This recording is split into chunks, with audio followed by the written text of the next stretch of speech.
കൃഷ്ണ ഗുരുവായൂരപ്പ.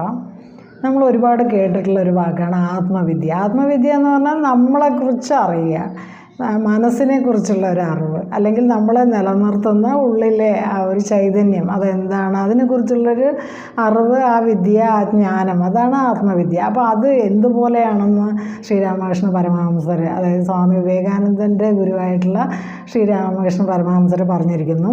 പാലിൽ വെണ്ണയുണ്ടോ എന്ന് നോക്കി, വെറുതെ പാലിൽ നോക്കിയാൽ അറിയില്ല. പക്ഷെ പാലിനെ വെണ്ണയാക്കാൻ ഒരുപാട് പ്രക്രിയകൾ വേണം.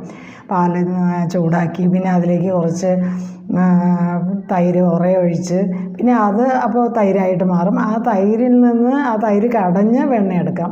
ആ വെണ്ണ എന്ന് പറയുന്നത് നമ്മൾ വെള്ളത്തിലിട്ടാൽ അത് പൊന്തിക്കിടക്കും, അതെവിടെയും മുട്ടില്ല. ഇതുപോലെയാണ് ആത്മവിദ്യ. അതായത് ആത്മാവ്, അതിനെക്കുറിച്ചുള്ള അറിവ് എന്ന് പറയുന്നത്, അത് നേടാൻ കുറേ പ്രക്രിയയിലൂടെ നമ്മൾ കടന്നു പോകേണ്ടതുണ്ട്.